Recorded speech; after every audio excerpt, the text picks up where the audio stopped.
Salut les amis, c'est Kendar et on se retrouve aujourd'hui pour le numéro 10. Et le numéro 10, ça a l'air d'être le moteur. On voit deux turbos ici. Donc voilà, je pense qu'on va continuer le moteur. Allez, c'est parti!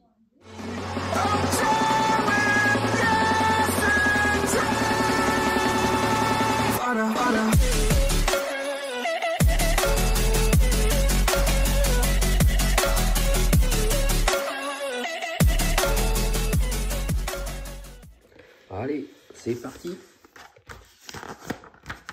Alors,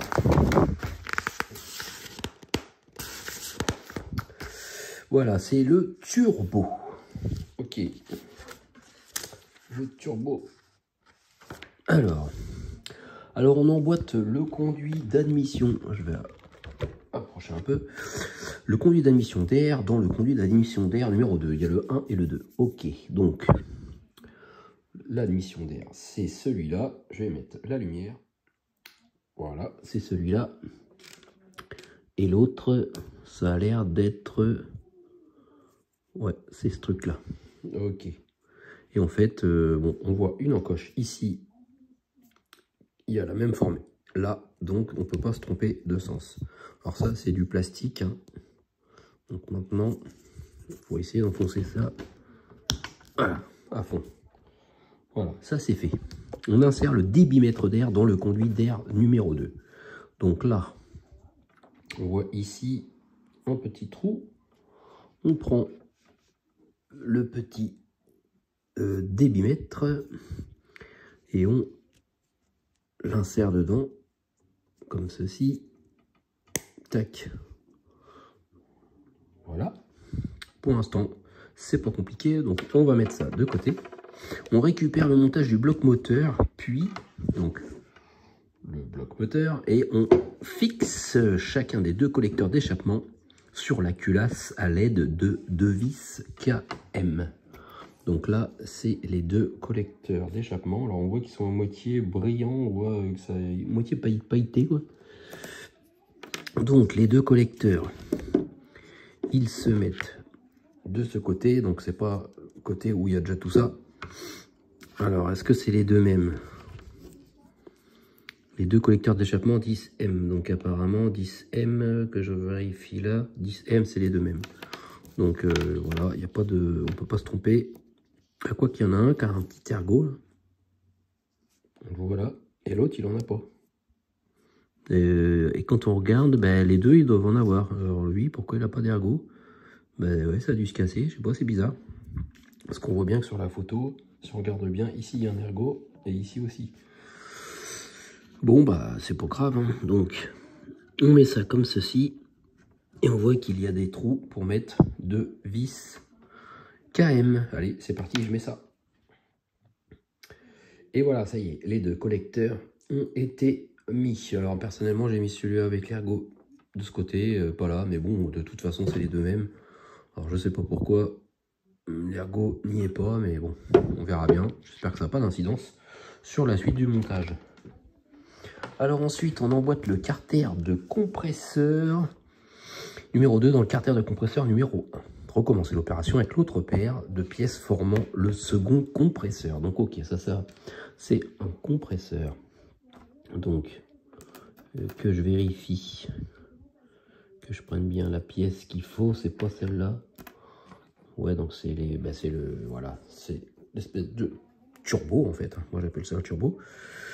On voit qu'ici il y a une petite encoche et voilà, ça correspond à l'encoche ici. Dans quel sens ça se met? Oui, apparemment ça se met comme ça, parce que là on voit que c'est creusé et là c'est moitié en relief, et par rapport au plan, voilà, c'est comme ça que ça doit se mettre. Donc c'est pareil, j'espère que ça, ouais, ça a l'air d'être ça, hein. Donc on fait pareil avec le second. Hop, il est ici, la petite encoche, ça dans l'autre sens. Hop. Ça même, ça s'est même clipsé. Alors ça c'est bon pour cette page là. Alors ensuite, Vous avez vu, maintenant j'essaye de mettre toujours la notice un peu sur le côté parce que j'ai eu un commentaire comme quoi on me disait que c'est vrai que des fois je lis et quand on n'a pas le texte sous les yeux ou l'image, c'est un peu plus difficile à comprendre que là, bon, ça permet de voir, même si je pense pas qu'à la vidéo vous arrivez à lire parce que c'est vraiment un peu loin. Si je fais comme ça, on voit bien, mais sinon, bon, ça doit peut-être pas être évident. Donc on fixe maintenant un ensemble de carters de compresseur sur le carter de turbine à l'aide d'une vis CP. Recommencer l'opération avec l'autre carter de compresseur et le second carter de turbine. Donc en fait, c'est cette pièce-là là, que je croyais que c'était ça qu'il fallait mettre tout à l'heure. Et on prend un turbo. On voit qu'il y a le même encoche. On met ça là-dedans. Comme ça. Et ici, on met une vis CP. Et on fait pareil forcément avec l'autre. On l'a ici. Hop. Là, tac. Et une vis CP également ici. Ça y est. On voit les deux vis. Donc ça c'est fait. Donc maintenant on prend un ensemble de carters de turbine et de compresseur. Puis on fixe la sortie d'échappement sur le carter de turbine à l'aide de 3 vis KP. Donc il faut prendre, apparemment c'est celui-ci. On voit qu'il y a une espèce d'encoche. Voilà, plutôt là, il y a les 3 encoches pour mettre les 3 vis. Donc on prend un ensemble turbine. Voilà. J'essaie de voir par rapport à la forme. Ouais, c'est comme ça, ok. Et là, c'est comme ça. D'accord. Donc ça se met. Voilà, on voit qu'il y a une espèce de carré ici. Et ça rentre dans le carré qui est là. Comme ça. Voilà. Et ici, il y a les 3 trous pour mettre les 3 vis capées. Voilà, ça y est. Les 3 vis ont été fixées. Alors, ce qui est bien, c'est que du coup, je me sers du petit tournevis parce que ces vis-là, elles sont vraiment minuscules. C'est comme la vis KM. Par contre, les vis AP et les vis CP, celle-là, j'utilise le plus gros. C'est vraiment plus adapté, on a plus de force. Alors maintenant, on place le carter turbine que l'on vient de monter sur le pivot du collecteur d'échappement. Alors, comme indiqué sur l'image, utilisez une vis AP pour fixer les pièces. Alors, ok, on voit qu'il y a 2 petits trous au-dessus. Et en fait, il y a un trou qui sert pour la vis et un trou qui sert de guide, justement, avec la petite encoche que j'ai sur celui-là. Donc, en fin de compte, on doit mettre ça. Alors, j'essaie de voir par rapport à l'orientation. Je pense que de toute façon, on ne peut pas faire trop autrement. Ouais, c'est ça. On met ça dans la petite encoche. Hop. Et puis, on visse par au-dessus. Voilà. Une vis AP. Voilà, ça y est. On voit que la vis est à l'intérieur. Voilà, il est orienté un peu sur le côté. Donc on verra ce que ça donne pour l'autre, vu que j'ai plus d'encoche. Oui, c'est pas fini. Au niveau de cette page-là, donc maintenant on fixe le coude de sortie de turbine sur la sortie d'échappement à l'aide d'une vis KP. Donc là, on prend ce petit truc bizarre, cette petite pièce, et on prend l'autre gros tuyau d'échappement. Et en fait, voilà, ici, il y a un tout petit trou. Et en fait, quand on retourne cette pièce-là, on voit que là, voilà, il y a la même forme forcément que ça. Donc, on ne peut pas se tromper au niveau du sens. Et on met ça comme ça et on met une vis KP à l'intérieur, par là. Voilà, ça y est, c'est mis. Bon, c'est vraiment très rapide, ça se fait bien. Alors ensuite, on place le coude de sortie de turbine. Donc ça, c'est ce qu'on vient de faire, ouais. Et l'ensemble de sorties d'échappement. Donc ça, c'est l'autre, voilà. L'autre sortie qui est ici. Et on fixe les pièces à l'aide de 3 vis capées. Donc là, c'est pareil, hein, il y a les 3 petites encoches. Et là, il y a toujours le petit carré qui se met là-dedans. Et voilà, et ça se met comme ça. Et on met les 3 vis capées. Et voilà, les 3 vis sont mises. Alors, détail amusant, ici, on voit qu'il y a une espèce de petite encoche. Je me suis dit, tiens, c'est un effet sur l'échappement. Mais en fait, non.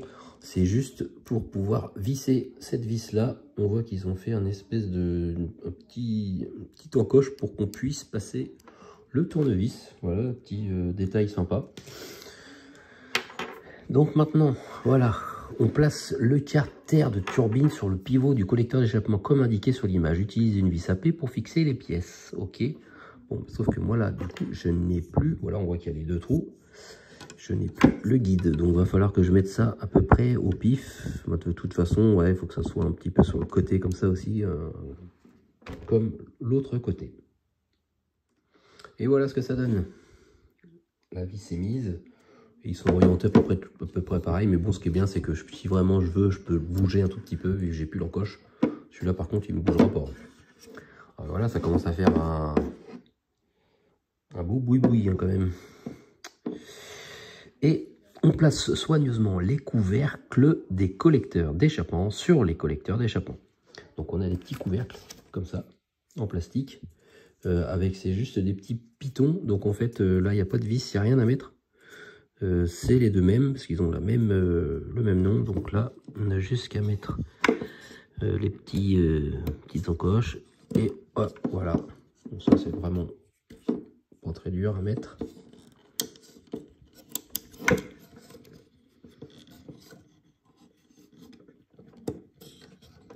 Hop. Voilà. Et c'est pas terminé.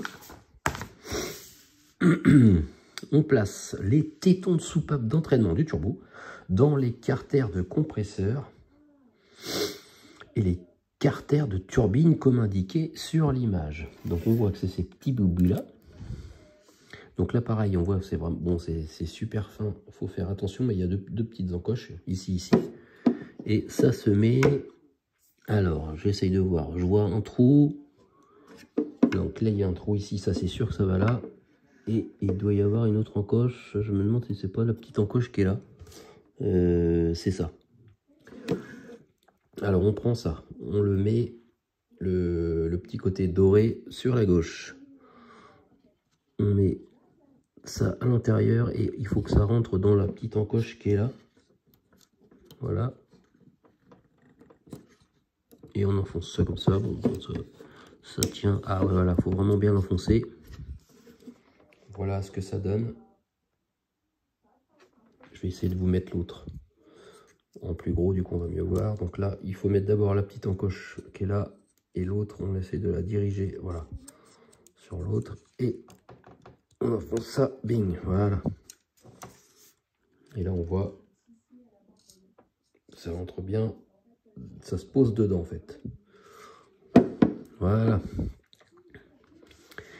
Maintenant, on insère l'extrémité du conduit d'admission d'air dans le carter de compression avant. Donc là, c'est pareil, il n'y a pas du tout de vis, hein, c'est juste le rond là, qu'on voit rentre dans le rond du turbo ici. Alors par contre, on l'oriente comment? Ah si, il y a un sens. Ah oui, il rentre que d'un sens. Si je veux le monter ou le descendre, bon, si ça bouge quand même un peu. Donc je pense que pour l'instant, on le met comme ça. Après, ça se réglera juste après. Et enfin, dernière étape,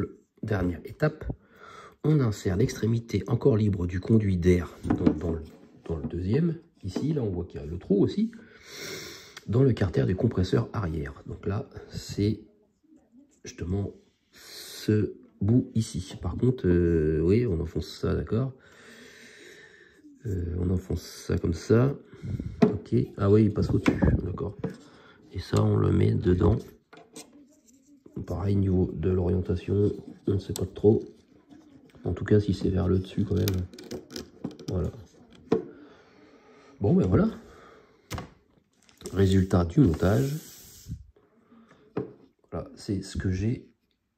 Ah, quoique, quand on regarde l'image, on voit que ça, c'est orienté vers le bas. Donc ça, je vais plus le mettre vers le bas. Ouais. Et ça reste en haut comme ça. Voilà. Ça correspond à ce qu'on voit ici. Bon, ben voilà. ça y est, c'est vrai que le moteur, il commence à être un peu plus balèze. Ça, c'est pas mal. Bon, ben voilà, c'est terminé pour ce numéro 10. Et pour le numéro 11, la semaine prochaine, qu'est-ce qu'on a? Ça c'est aussi pareil, c'est pour le moteur. Voilà. Ça doit être les rampes d'admission ou je ne sais pas quoi. Et on a un nouvel outil, j'avais pas fait gaffe. On a une espèce de pince à épiler. Ouais.